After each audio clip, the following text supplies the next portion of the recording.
إن الحمد لله نحمده ونستعينه ونستغفره ونؤمن به ونتوكل عليه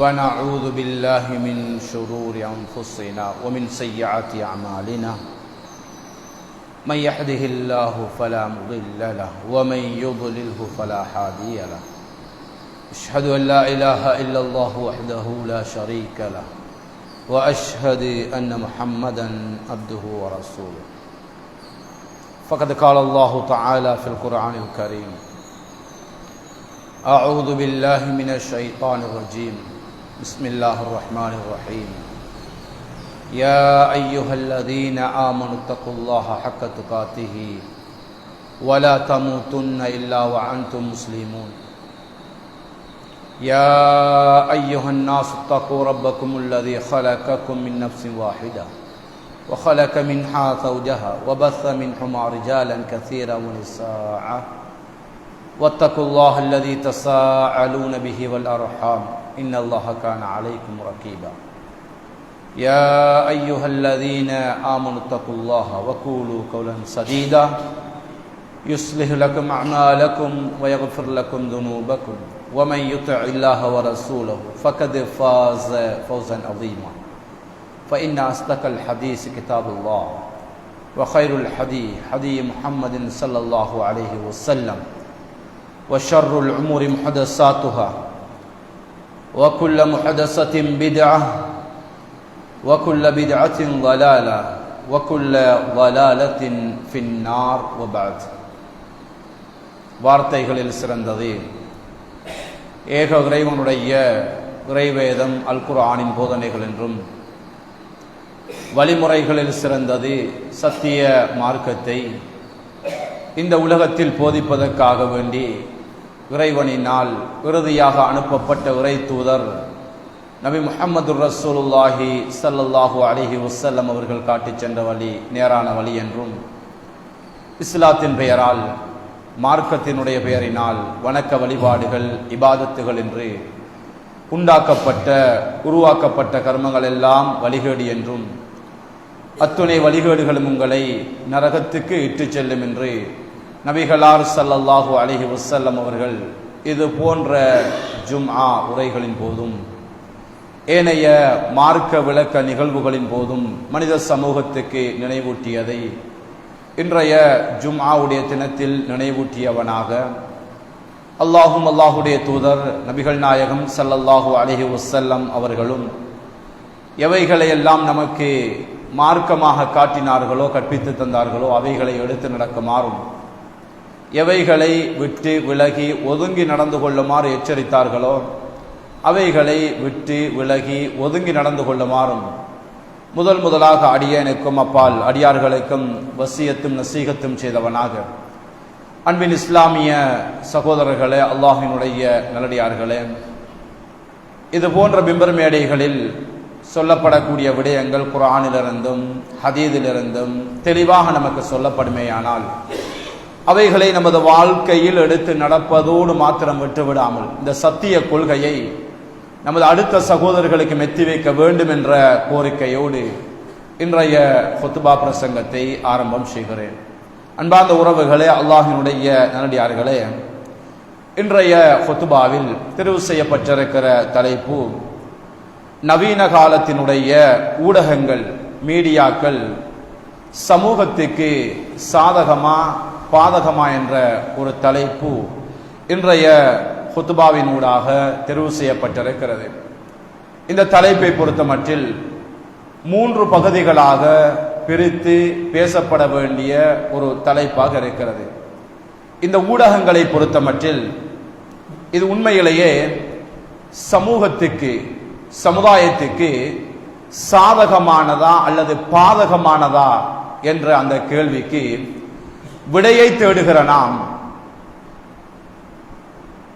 அந்த மீடியாக்களை, ஊடகங்களை எப்படி நானும் நீங்களும் பயன்படுத்த முயற்சி செய்கிறோமோ அதுதான் எங்களுக்கு விடையாக அமைகிறது. உதாரணத்துக்கு, ஒரு மனிதன் ஒரு கத்தியை பயன்படுத்துகிறான்.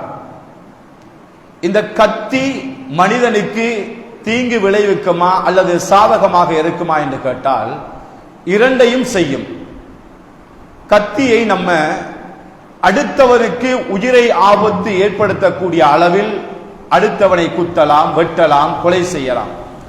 இதே கத்தியினால் சமைப்பதற்கு, மாமிசங்களை வெட்டுவதற்கு, மீன்களை வெட்டுவதற்கு, மரக்கறிகளை வெட்டுவதற்கும் இந்த கத்தியை பயன்படுத்தலாம். இதே போன்று இந்த ஊடகங்கள் என்று சொல்லுகிற இணைய வலைத்தளங்கள் எடுத்துக்கொண்டால் இவைகள் மனிதர்களுக்கு சாதகமாகவும் இருக்கிறது. அதை பயன்படுத்துகிற முறையில் நம்முடைய உறவுகளுக்கு அது பாதகமாகவும் அமைகிறது. பிள்ளைகள் கொஞ்சம் சாஞ்சி நிற்கிற முன்னுக்கு வாங்க. வயசாளிகள் ஏழாதவங்க அடிக்கடி ஞாபகம் செய்யறதான். ஏழாதாக்கள் அல்ஹம்துலில்லாஹ் அவங்க கொஞ்சம் சாஞ்சி கட்டும். நம்ம எல்லாம் சின்ன பிள்ளைகள் இப்பதானே, கொஞ்சம் முன்னுக்கு வாங்க. எல்லாரும் அமைச்சி வாங்க முன்னுக்கு வாங்க. அன்புக்குரிய சகோதரிகளே, எனவே இந்த மீடியாக்களை பொறுத்தமட்டில் அல்லாஹு தஆலா முதலாவது இறக்கிய குர்ஆன் வசனம் நமக்கெல்லாம் தெரியும். இக்ரா என்ற வசனத்தை அல்லாஹு தஆலா இறக்கினார். இந்த வசனத்தினூடாக பல படிப்பினைகள், பல அர்த்தங்கள் இருக்கிறது. இக்ரா என்று சொல்லுகிற இந்த அரபு வாசகத்துக்கு தஃப்சீருடைய உலமாக்கள், அதை விவரிக்கக்கூடியவர்கள் ஓதுவீராக, வாசிப்பீராக, எழுதுவீராக அப்படின்னு பல அர்த்தங்களை பொருந்திருக்கிறது. அப்ப இந்த மீடியாக்களை பொறுத்தமட்டில் நல்லவைகளை மக்களுக்கு எடுத்து வைக்கக்கூடிய ஒரு சாதகமான ஒரு அமைப்பாக இந்த ஊடகங்கள் இருப்பதை சமுதாயத்தில் பார்க்கிறோம். எப்படி ஒரு காலம் இருந்தது, ஒரு நல்ல பயான் நிகழ்ச்சி ஒன்றை கேட்கணும்னா பணங்களை செலவழிச்சு காலத்தை நேரத்தை ஒதுக்கி தூர பகுதிகளுக்கு போகணும். அப்படி ஒரு காலம் இருந்துச்சு, சுமார் ஒரு 10-15 வருடங்களுக்கு முன்னால. ஏன் இந்த அளவுக்கு ஊடகங்கள் வளரல. நவீன காலத்தில் இருக்குகிற இந்த மீடியாக்கள் ஒரு 10-15 வருஷத்துக்கு முன்னால இல்ல. கிழக்கு மாகாணம் வேண்டுமா, வடக்கு மாகாணம் வேண்டுமா, இந்த பகுதிகளில் மார்க்க சம்பந்தப்பட்ட இஜ்திமாக்கள், பயான் நிகழ்ச்சிகள் நடைபெறுகிறது என்றால் நம்ம ஊர்களில் இருந்து வாகனங்கள்ல அந்த பகுதிகளுக்கு பயான கேட்கறதுக்கு போன ஒரு காலம் இருந்துச்சு. இன்றைக்கு எந்த அளவுக்கு அது மாறி இருக்குது என்றால், எங்கேயோ ஒரு பகுதியில் இடம்பெறுகிற பயான் நிகழ்ச்சிகள் எல்லாம் எங்கட கையடக்க தொலைபேசியில வீட்டுக்குள்ள இருந்தே பார்க்கலாமா இல்லையா? அப்ப இந்த மீடியாக்கள், ஊடகங்கள் உண்மையிலேயே மனிதர்களுக்கு சாதகமான ஒன்றாக இருக்குகிறது நம்ம பயன்படுத்துகிற விதத்தில். அப்ப உண்மையிலேயே இந்த ஊடகங்களின் ஊடாக எங்களுடைய கைகளிலே இருக்குகிற இந்த மீடியாக்கள், தொலை தொடர்பு சாதனங்களின் ஊடாக அடுத்தவர்கள் நல்லதை படிக்கணும், நல்லதை வாசிக்கணும்னால் அதனூடாக நல்லவைகளை எழுதலாம். இக்ரா என்றால் வாசித்தல், எழுதுதல், படித்தல்.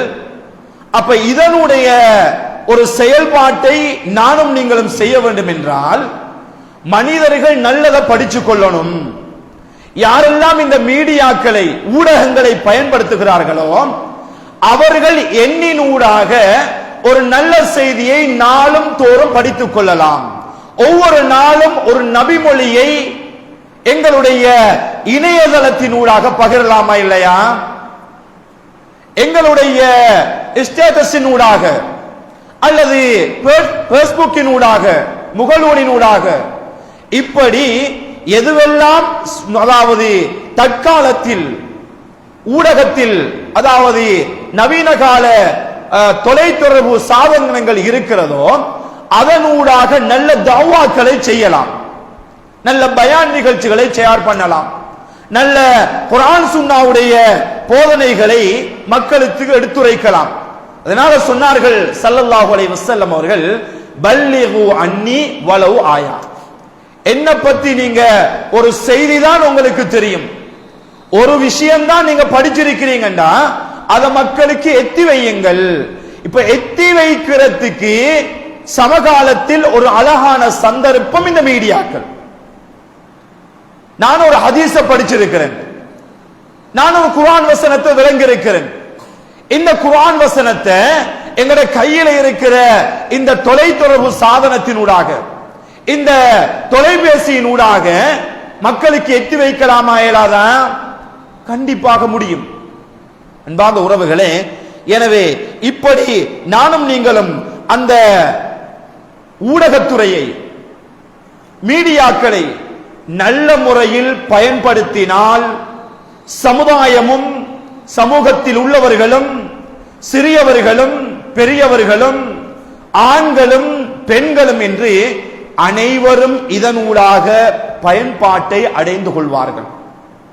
அன்பார்ந்த சகோதரர்களே, இந்த ஊடகத்துறை நம்முடைய கைகளில் உறுதியாக இல்லாததின் ஒரு விளைவைத்தான் சுமார் ஒரு 6-7 வருடங்களுக்கு முன்னால நடந்த அந்த தாக்குதலில் நானும் நீங்களும் கண்டுகொண்டோம். எதை படித்துக் கொண்டோம்? நம்மிடத்தில் சாதாரண தொலைபேசி இருந்துச்சு, நமக்கென்று சொல்லி, நம்முடைய இஸ்லாமிய சமுதாயத்துக்கு என்று சொல்லி, நம்முடைய குர்ஆன் சுன்னா பேசக்கூடிய அமைப்புகளுக்கு என்று சொல்லி தனியாக ஒரு ஊடக பிரிவு இல்லை. மக்களுக்கு உண்மையை எடுத்து சொல்லக்கூடிய ஊடக நவீன காலத்தினுடைய மீடியாக்கள் இல்லை. அதனால என்ன விபரீதம் தெரியுமா? நம்முடைய சமுதாயம், நம்முடைய இஸ்லாமிய உறவுகள் வெக்கி தலை குனிந்த ஒரு காலம். எப்படின்னு யோசிக்கிறீங்களா? ஞாபகப்படுத்திக் கொண்டு செல்லுகிறேன். அந்த தாக்குதலுக்கு பின்னால் ஒரு உண்மையான ஒரு தாயி, ஒரு உண்மையான ஒரு முஸ்லிம் பாதையில தாடிய வச்சு கொண்டு நடந்து போகலாம், தொப்பிய போட்டுக்கொண்டு நடந்து போகலாம், ஜுப்பாவை அணிந்து கொண்டு இன்னொரு ஊருக்கு போகலாம். ஏன்? முஸ்லிம்கள் என்று சொன்னால் பயங்கரவாதிகள், இஸ்லாமியர்கள் என்று சொன்னால் அடுத்தவர்களை அழிக்கக்கூடியவர்கள், ஈன இரக்கம் இல்லாமல் அடுத்தவர்களை கொலை செய்யக்கூடியவர்கள் என்ற ஒரு அவதூறை மீடியாக்கள் சமூகத்தில் பரப்பிச்சா இல்லையா? அப்படி இல்லை, இதுதான் உண்மை என்று அடித்து சொல்லக்கூடிய எத்தனை மீடியாக்கள் நம்முடைய சமுதாயத்தில் இருந்தார்கள், சொன்னார்களா? அது மாத்திரமா சகோதரர்களே? அந்த தாக்குதலுக்கு பின்னால் அந்த மாற்று மதத்தை சார்ந்த ஊடகங்கள், பிரபல்யமான அந்த மீடியாக்கள் என்ன செஞ்சாங்க? பள்ளி வாயில்களை நாங்கள் என்ன செய்கிறோம்? செக் பண்ணுகிறோம். முஸ்லிம்கள் பயங்கரவாதிகள், அவர்கள் ஆயுதங்களை ஒளித்து வைத்திருக்கிறார்கள், அவர்களை பரிசீலிக்க வேண்டும் என்று மாற்று மதத்தவர்கள் அல்லது இந்த ஊடகவியலாளர்கள் வந்து என்ன செஞ்சாங்க? பள்ளிவாசல் இருக்கும், பக்கத்தில் ஒரு வீடு இருக்கும், அந்த வீட்டில் ஒரு கத்தியை கண்டுபிடிச்சா, அந்த வீட்டில் ஒரு கடுவையை கண்டுபிடிச்சா, பள்ளிவாசலில் இதோ நாங்கள் ஆயுதங்களை கண்டுபிடித்து விட்டோம், மஸ்ஜிதுக்குள் இதோ தீவிரவாதிகள் இருக்கிறார்கள், இதோ மஸ்ஜிதுக்குள் எத்தனையோ அணு ஆயுதங்கள் இருக்கிறது, அதனால முஸ்லிம்கள் எல்லாம் தீவிரவாதிகள் என்று பொய்யான இட்டுக்கட்டப்பட்ட செய்திகளை எல்லாம் சமூகத்துக்கு எடுத்துரைத்து முஸ்லிம்களை பயங்கரவாதிகள், முஸ்லிம்கள் என்று சொன்னால் இந்த சமுதாயத்தில் கேடுகட்டவர்கள் என்று எடுத்துரைத்த மீடியாக்கள் இந்த சமுதாயத்தில் இருந்தார்களா இல்லையா? அந்த பேரை சொல்ல தேவையில்லை, நானும் நீங்களும் அறிந்திருக்கிறோம். அது எந்த மீடியாக்கள், எந்த ஊடகங்கள் என்பதனை நம்ம ஒவ்வொருவர்களும் அறிந்திருக்கிறோம். அது மாத்திரமா? உண்மையை உரைத்தால், மார்க்கத்தை சரியாக சொன்னால் எந்த தவறும் இழைக்காதவர்கள் எத்தனை வருடங்கள் ஜெயிலுக்குள், சிறைக்குள் காலத்தை கழித்தார்கள். ஏன் கழித்தார்கள்? அவர்கள் செஞ்ச தவறு என்ன? மார்க்கத்தை பேசியது. அன்பார்ந்த உறவுகளே, வீட்டுக்குள்ள அல் குர்ஆன் பிரதி இருந்ததினால், வீட்டுக்குள்ள லா இலாஹ இல்லல்லாஹ் முஹம்மது ரசூலுல்லாஹ் என்று பொறிக்கப்பட்ட முஸல்லாக்கள் வீடுகளில் தொங்கவிடப்பட்டிருந்ததினால் எத்தனை உறவுகள் மாதக்கணக்கில் சிறையில் அடைக்கப்பட்டார்கள். என்ன காரணம்?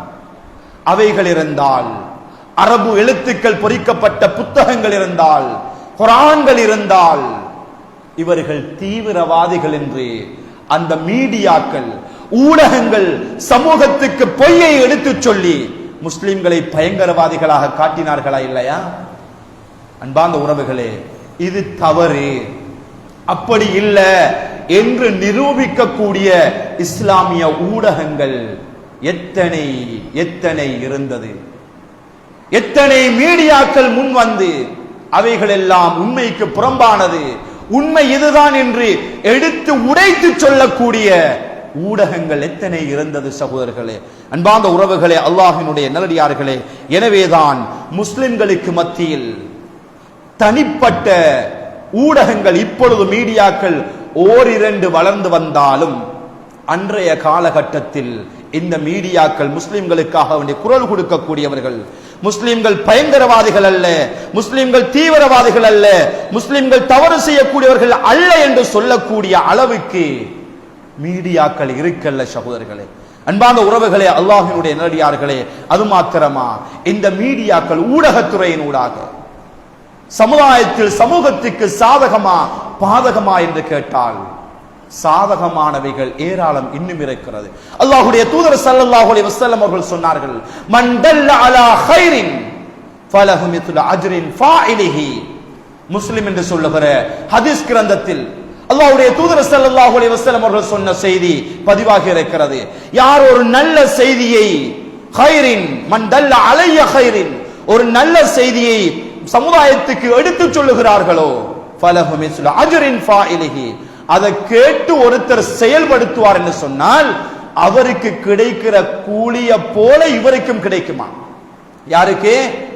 எடுத்து சொன்னவருக்கு, அறிவித்தவருக்கு.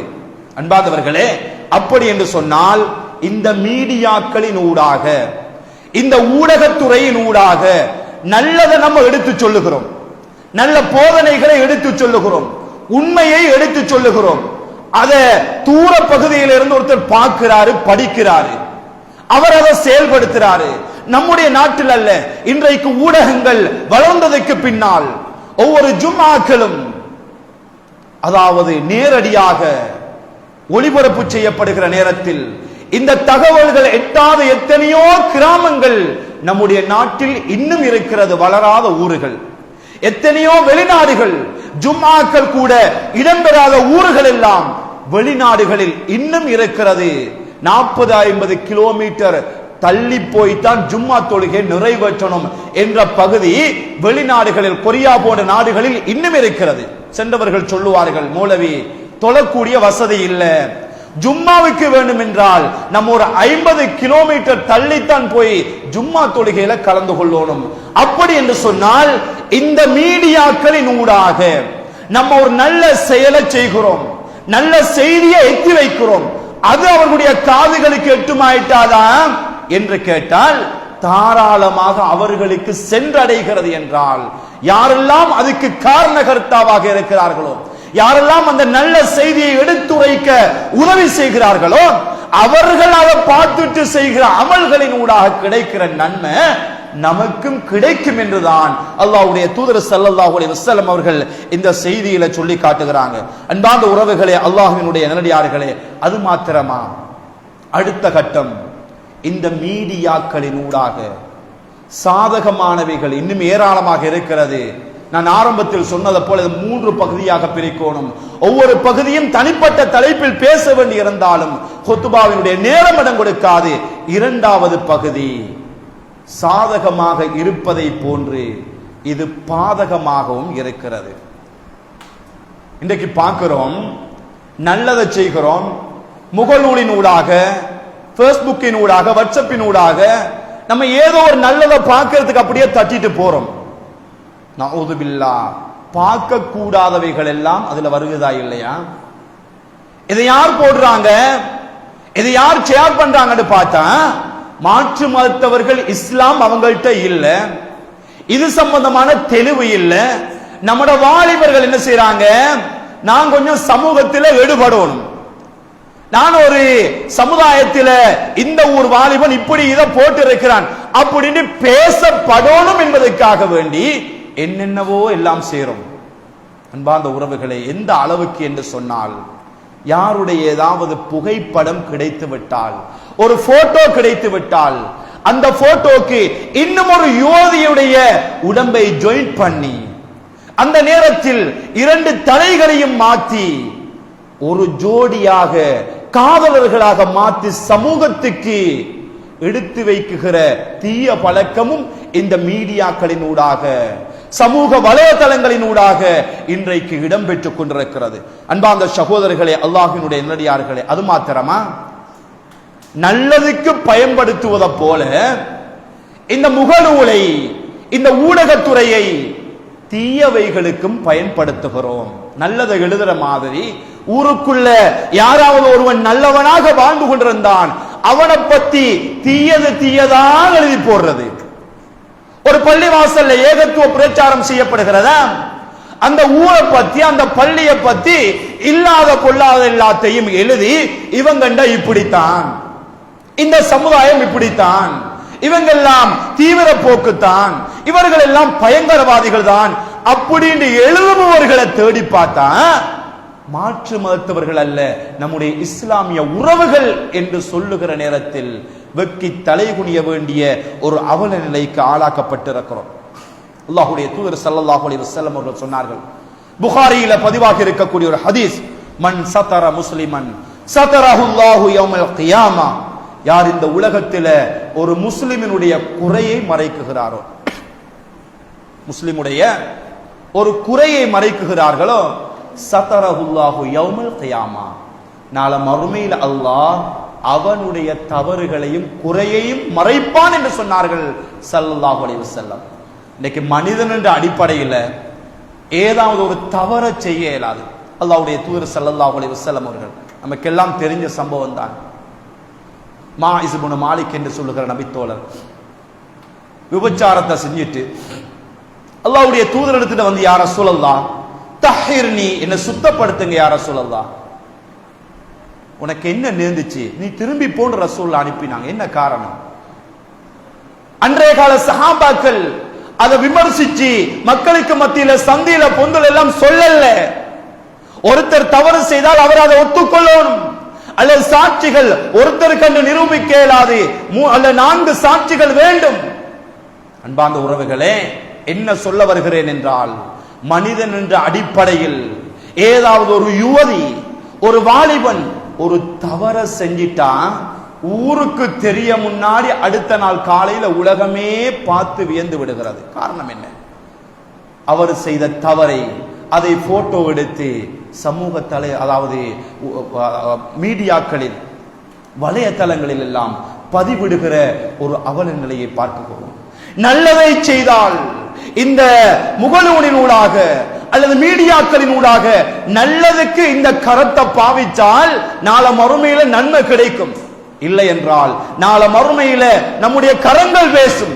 இப்பொழுது சிந்தித்து பாருங்கள் வாலிபர்களே, உங்களை அழைத்து கேட்கிறேன், எங்கட கையில இருக்கிற இந்த ஸ்மார்ட் போன்களின் ஊடாக எதையெல்லாம் டைப் பண்ணுகிறோம், யார் யாருக்கெல்லாம் மெசேஜ் பண்ணுகிறோம், யார் யாரை பத்தி எல்லாம் எழுதுகிறோம், யார் யாருக்கெல்லாம் செய்திகளை, குறுஞ்செய்திகளை அனுப்புகிறோம்.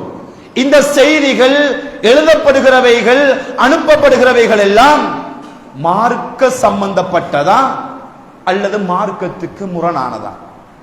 இதுக்கு இன்னும் ஒரு படித்தரம் மேல சொல்ல போனால் நம்முடைய தாய் தந்தையர்களும் காரணமாக இருக்கிறார்கள். எப்படின்னு பாக்குறீங்களா? பாப்பாட கையில பார்த்தா 4000 ரூபாய் 4500 ரூபாய் பெறுமதியான சின்ன போன், மகண்ட கையில பார்த்தா சுப்ஹானல்லாஹ் 50,000 70,000 1 லட்சம் பெறுமதியான போன்கள். கேட்டா சொல்லுவாங்க, ஏன் மகன் படிக்கிறான் இல்லையா, ஏன் மகன் ஓ லெவல் செய்யறான், ஏன் மகள் ஏ லெவல் செய்யறான். இதுக்கு அடிமையாகின, எடிக்ட் ஆகின காரணம் இந்த கொரோனா என்று சொல்லுகிற வைரஸுக்கு பின்னால்தான் இன்றைக்கு அனைத்து மாணவர்களுக்கு மத்தியிலேயும் இந்த போன் கட்டாயமாக்கப்பட்டு விட்டது. இதில் ஆசிரியர்களுக்கும் பங்கிருக்கிறது. ஏன்? இந்த கொரோனாவுக்கு பின்னால் பாடசாலையில் படித்துக் கொடுத்த ஆசிரியைகள் இது ஒரு லேசான காரியமாச்சே. பாட புத்தகத்தை எடுத்து அப்படியே பதிஞ்சு ஒரு போட்டோவை போட்டு ஒவ்வொரு கிளாஸ்களுக்கும் வகுப்புகளுக்கும் ஒவ்வொரு குரூப்கள் ஆரம்பிச்சிருக்கிறாங்க. அந்த குரூப்கள்ல இதை செய்து கொண்டு வாருங்கள், இதை போட்டோ காப்பி எடுத்து கொண்டு வாருங்கள், இதை எடுத்து வெட்டி ஒட்டி கொண்டு வாருங்கள், எல்லாம் லேசாக்கப்பட்டு விட்டு. அதனால பிள்ளைகளுக்கு இந்த ஸ்மார்ட் போன்கள் எல்லாம் படிப்பே இல்லை என்று சொல்லுகிற அளவுக்கு, ஜூம் கிளாஸ்கள் இல்லாவிட்டால் படிப்பே இல்லை என்று சொல்லுகிற அளவுக்கு வாப்பா கிட்ட இல்லாட்டியும் உம்மா கிட்ட இல்லாட்டியும் இன்றைக்கு ஒவ்வொரு பிள்ளைகளிடத்திலேயும் இந்த பெருமதி வாய்ந்த ஸ்மார்ட் போன்கள் கட்டாயமாக்கப்பட்ட விளைவுகள் என்ன தெரியுமா? அன்றைய காலம் 10-15 வயதை அடைந்தவர்கள் ஆபாச படங்கள், திருமணம் முடித்துக் கொடுத்தால் அவர்கள் குடும்ப வாழ்க்கை எப்படி நடத்தணும் தெரியா. இன்றைக்கு தனிமையில் உட்கார்ந்து கொண்டு அறையுக்குள் உட்கார்ந்து கொண்டு பார்க்கக்கூடாத ஆபாச காட்சிகளை எல்லாம் இந்த தொலைத்தொடர்பு சாதனங்களின் ஊடாக, இந்த மொபைல் போன்களின் ஊடாக பார்த்து கொண்டிருக்கிறோம் என்று சொன்னால் நம்முடைய உறவுகள், நம்முடைய வாலிபர்கள், நம்முடைய இளம் பிஞ்சுகள் இந்த ஊடகத்துறையினால் பாதித்துக் கொண்டிருக்கிறார்கள். அவர்கள் இதிலே அவர்களுக்கு இது சாதகமாக அல்ல, பாதகமாகத்தான் அமைந்திருக்கிறது. எந்த அளவுக்கு என்று சொன்னால், வீட்டில ஒழுக்கமான பிள்ளை, பாடசாலையும் ஒழுக்கமான பிள்ளை. சுமார் ஒரு 2 வருஷத்துக்கு முன்னால ஒரு நிகழ்வு நடந்தது. அமைதியான ஒரு யுவதி, வீட்டிலையும் உம்மாட வாப்பாட பேச்ச தட்டுறல்ல, அந்த அளவுக்கு ஒழுக்கமாக வளர்ந்த ஒரு யுவதி, பாடசாலையிலையும் அமைதியான ஒரு யுவதி. எப்ப இந்த மொபைல் போன், இந்த ஸ்மார்ட் போன் தன் கைக்கு வந்துச்சோ, வாப்பா சொல்லுவாரு, ஏண்ட மகள் அல்ஹம்துலில்லாஹ் இஷா தொழுவத்தோட சாப்பிட்டாச்சு, 8-8:30 ரூமுக்குள்ள போய்த்திருவா, அவ படிக்கிறா, படிச்சுட்டு தூங்கிடுவா அப்படின்னு சொல்றான். காலப்போக்கில் நடந்த ஒரு சம்பவம் எந்த அளவு கண்டால், அந்த பிள்ளை இன்னொரு வாலிபனோடு பாஞ்சிட்டு போய்த்தான், ஓடி போய்த்தான். அப்ப வீட்டுல எல்லாருக்கும் ஒரு அதிர்ச்சி, எந்த பிள்ளையா போச்சுது. காரணத்தை தேடி பார்த்தா உம்மக்கும் தெரியா, வாப்பாக்கும் தெரியா, உலகமே கைக்குள்ள, ஸ்மார்ட் போனுக்குள்ளதான் எல்லாம் இருக்குது. படிக்கிற புள்ள, நான் ஆரம்பத்தில் சொன்னதை போல முகநூலின் ஊடாக, பேஸ்புக், வாட்ஸ்அப்பின் ஊடாக நல்லதை தேடி சென்ற புள்ள அங்கே காணப்படாத ஒரு காட்சியை கணுகிறாள். அது என்னவென்று துருவி துருவி பார்க்குகிறாள். தட்டி கேட்பதற்கு யாரும் இல்ல, பக்கத்துல உம்மா இல்ல, பக்கத்துல வாப்பா இல்ல, தனி அறை, பூட்டப்பட்ட அறை. இது என்ன என்று பார்க்க வேண்டும். நோண்டுகிறாள், உள்ளே நுழைகிறாள், தேடுகிறாள், ஆபாச கதைகளையும் காட்சிகளையும் பார்க்குகிறார். உணவர்கள், அதாவது ஹோமங்கள் சுரக்குகிற பருவம், அந்த பருவத்தை அடைகிறாள். அன்பார்ந்த உறவுகளே, ஒரு மாலிபனோட தொலைபேசி நம்பர் அங்கே கிடைக்குகிறது. தொலைபேசியினூடாக கதைக்குகிறார். தொடர்புகள் அதிகப்படுகிறது.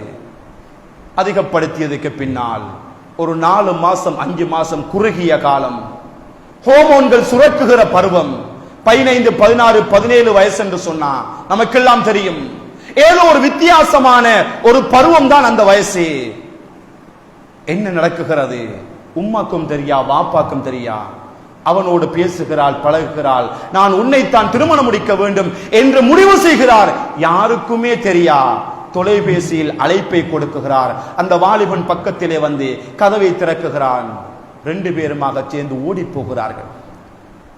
இதுக்கு மிக முக்கியமான காரணம் இந்த தொலைத்தொடர்பு சாதனங்கள், இந்த ஊடகங்கள், இந்த மொபைல் போன்கள் என்பதில் எந்த விதமான மாற்று கருத்தும் இல்லை. அன்பார்ந்த சகோதரர்களே, அல்லாஹ்வினுடைய நல்லடியார்களே, எனவேதான் இந்த சமுதாயத்தில் நல்லவர்களை தீர்மானிப்பதும் தீயவர்களை தீர்மானிப்பதும், நம்ம நல்லவர்களாக மாறுவதும் தீயவர்களாக மாறுவதும் இந்த ஊடகத்துறை, மீடியாக்கள், நவீன கால தொலைத்தொடர்பு சாதனங்கள் என்பதனை நானும் நீங்களும் புரிந்து கொண்டு தேவைக்கு பயன்படுத்துவோம். கத்தியை எடுத்து அடுத்தவனை வெட்டினா, அடுத்தவனை குத்தினா, அடுத்தவனை கொலை செஞ்சா அது பாவம். நல்லதுக்கு பயன்படுத்தினா பாவிச்சு விட்டு தேவையான இடத்துல வச்சிருவோம். இத மாதிரி இந்த ஸ்மார்ட் போன்கள், இந்த ஊடகங்கள், இந்த தொலைத்தொடர்பு சாதனங்களை படிப்பதற்கும் நல்லதுக்கும் பயன்படுத்தினா பயன்படுத்திட்டு வச்சிடுவோம். அதை தாண்டி அடுத்த கட்டம் எங்களுக்கு பாதகமான விளைவுகளை ஏற்படுத்தக்கூடிய வகையில் நம்ம அந்த மீடியாக்களை பயன்படுத்தக்கூடாது. அப்படி பயன்படுத்தினோம் என்று சொன்னால் நம்முடைய சமுதாயத்துக்கு மாத்திரமல்ல, நம்முடைய குழந்தை குடும்பம் கூட அப்படி அதுக்கு எடிக்ட் ஆகி நாசமாகி விடுவார்கள் என்பதில் எந்த விதமான சந்தேகமும் இல்லை. எனவே உலகத்தில் வாழுகிற சந்தர்ப்பத்தில் நல்லவைகளை பயன்படுத்தி நல்லதை செய்வோம், நல்லதை எழுதுவோம், நல்லதை வாசிப்போம், நல்லதை பகிர்வோம், நல்லவைகளை செய்தி அதனூடாக நன்மையை அடைந்து கொள்வதற்கு அல்லாஹ் எனக்கும் உங்களுக்கும் அருள் புரிவானாக. وآخر دعوانا الحمد لله رب العالمين.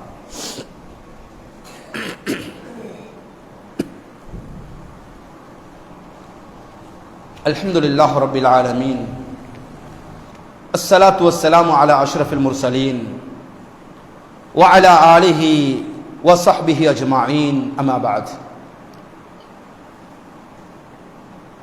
அன்பார்ந்த உறவுகளே, அல்லாஹ்வினுடைய நல்லடியார்களே, இன்றைய குத்துபாவில் நவீன கால ஊடகங்கள் சமூகத்துக்கு சாதகமா பாதகமா என்ற தலைப்பினூடாக குறுகிய ஒரு சில விளக்கங்களை இந்த உரையினூடாக உங்களோடு பகிர்ந்து கொண்டு வருகிறேன். அந்த அடிப்படையில் இதை பயன்படுத்துகிற முறையில் தான் இது எங்களுக்கு சாதகமா பாதகமா என்பதனை நம்ம ஒவ்வொருவர்களும் தீர்மானித்துக் கொள்ள வேண்டும். அந்த அடிப்படையில் இன்னும் ஒரு படி மேலே சொல்ல போனால், ஒரு காலம் இருந்தது.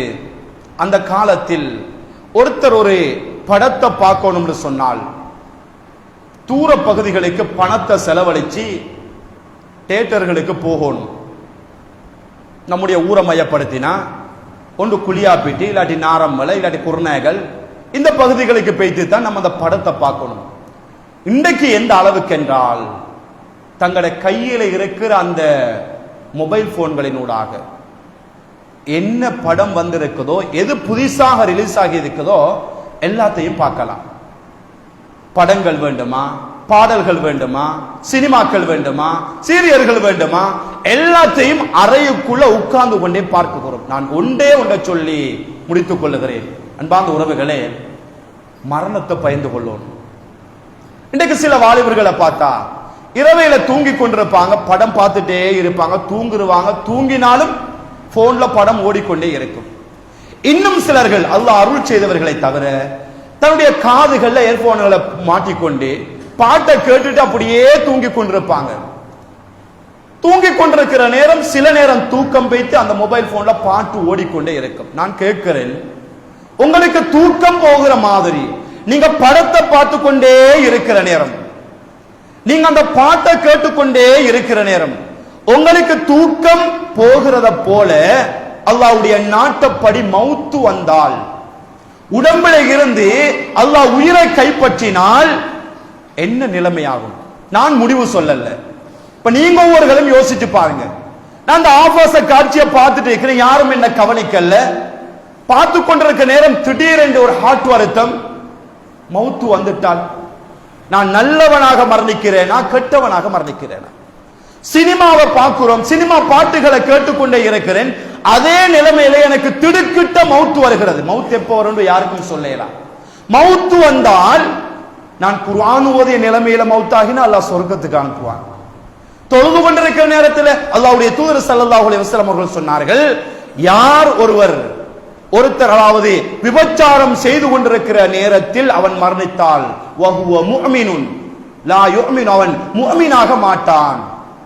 அப்ப ஈமான் கலட்டப்படுகிறது. விபச்சாரம் செஞ்சு கொண்டிருக்கிற நேரம் ஒரு முஸ்லிம் விபச்சாரம் செஞ்சாலும் ஈமான் இல்லாத நிலைமையில விபச்சாரம் செய்வான். ஒருத்தன் களவெடுக்கிறான் என்றால் களவெடுக்கிற நேரம் ஒரு முஸ்லிமாக இருந்தாலும் ஈமான் கலட்டி எடுக்கப்பட்டு தான் களவெடுக்கிறான். அப்ப சினிமாக்களையும் ஆபாச காட்சிகளையும் படங்களையும் பார்த்து கொண்டிருக்கிற நேரம் ஈமான் கலட்டி எடுக்கப்படும். ஈமான் கலட்டி எடுக்கப்பட்டால் நம்ம முஸ்லிமா மௌத்தாகுவோமா அல்லது அதுக்கு மாற்றமா மௌத்தாகுவோமா? அதனால சகோதரர்களே, அன்பார்ந்தவர்களே, நம்ம அதிலிருந்து தவிர்த்து கொள்ள வேண்டும். அடுத்ததாக நான் முதலுரையில் ஞாபகப்படுத்தியதை போல் சமூகத்தில் பிரபல்யமாகணும். சமூகத்தில் சமுதாயத்தில் இந்த நாட்டுக்குள்ள எங்கட வாலிபர்கள் பிரபல்யமாகணும்னால் இன்னும் ஒரு செயலை செய்யறாங்க. வாலிபர்கள் தான், யுவதி தான். அது என்ன?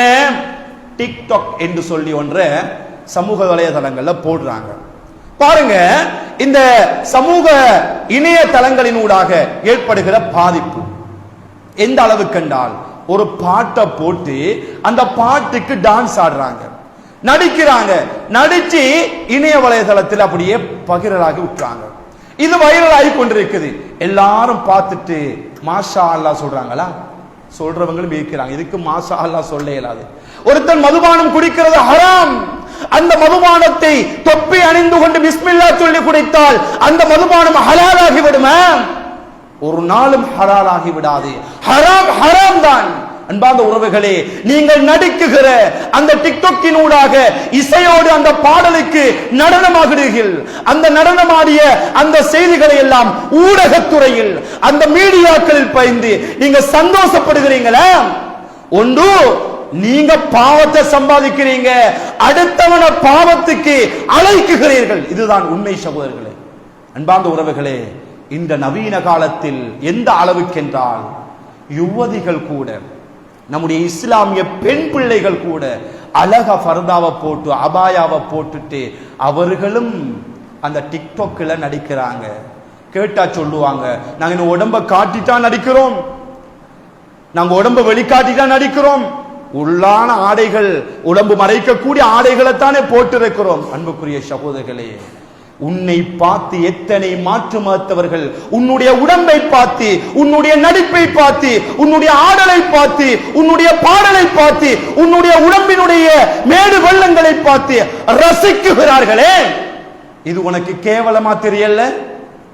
அன்பார்ந்த உறவுகளே, அல்லாஹ்வினுடைய நல்லடியார்களே, நீ பாவத்தை சம்பாதிப்பதை போல அடுத்தவர்களையும் பாவத்தின் பக்கம் அழைக்குகிறாய். இதுதான் உண்மை. அடுத்தவர்கள் பாவம் செய்யணும் என்று தூண்டுகிறாய். இதுதான் உண்மை. அதனால சகோதரர்களே, சமுதாயத்துக்கு இந்த ஊடகத்துறைகள், மீடியாக்கள் சாதகமா பாதகமா என்று கேட்டால் ரெண்டையும் தருகிறது. ஒன்னும் நம்ம பயன்படுத்துகிற விதத்தில், நான் முதலாவது உரையில் ஞாபகம் செய்ததை போல, நம்ம இது நல்லதுக்கு பாவித்தால் இந்த ஹுத்பாக்களை இப்பொழுது லைவினூடாக நேரடியாக கொடுக்குகிறோம். இது சாதகமா பாதகமா என்று கேட்டால் இது சாதகம். மக்கள் எத்தனையோ பேர் பார்க்குகிறார்கள், பயான் செய்திகள் காதுகளுக்கு எட்டுகிறது, நன்மை கிடைக்குகிறது. இதை செய்யறதுக்கு யார் செலவழிக்கிறார்களோ, யார் முயற்சி செய்கிறார்களோ எல்லாருக்கும் நன்மை கிடைக்கும். இத நான் ஒரு பாட்டொண்ட படிச்சு இதை லைவ் எடுத்து இணையதளத்தில் போட்டா நன்மை கிடைக்குமா? இஸ்லாம் ஹராமாக்கி இருக்கிறது, தடுத்து இருக்கிறது. அதனால இந்த ரெண்டு நிகழ்வும் நடக்குகிறது. நம்ம பயன்படுத்துகிற விதத்தில் தான் அதுக்குரிய தீர்வு அமைகிறது. எனவே உலகத்தில் வாழுகிற சந்தர்ப்பத்தில் இந்த மீடியாக்களை, இந்த ஊடகங்களை இறைவன் தந்திருக்கிற ஒரு அருள், செய்திகளை, குறுந்தகவல்களை உடனுக்குடனே அறிவிக்கக்கூடிய ஒரு சந்தர்ப்பத்தை அல்லாஹ் இதனூடாக ஏற்படுத்தி தந்திருக்கிறான். எனவே நல்ல செய்திகளை, நல்ல பதிவுகளை, நல்ல விடயங்களை இதனூடாக பகிர்வோம், நாமும் பயன்பெறுவோம், அடுத்தவர்களையும் பயன்பெறச் செய்வோம். அதனூடாக நன்மைகளை வாரி வழங்கி அல்லாஹு தஆலா அந்த நன்மைகளின் ஊடாக சொர்க்கத்தை அடைந்து கொள்வதற்கு வல்ல ரஹ்மான் எனக்கும் உங்களுக்கும், என்னை பெற்றவர்கள் உங்களை பெற்றவர்கள், என்னுடைய உறவுகள் உங்களுடைய உறவுகள், நம்மை விட்டு மறைந்து மண்ணறையிலே வாருகிற நம்முடைய தாய் தந்தையர்கள் அனைவரையும் அல்லாஹு தஆலா பொருந்திக் கொண்டு மேலான ஜன்னத்துல் ஃபிர்தௌஸ் என்று சொல்லுகிற சொர்க்கத்தை அல்லாஹ் நம் அனைவருக்கும் நசீபாக்குவானாக. வ ஆகிர் தஅவானா அனில் ஹம்துலில்லாஹி ரப்பில் ஆலமீன். வஸ்ஸலாமு அலைக்கும் வ ரஹ்மத்துல்லாஹி வபரகாத்துஹு.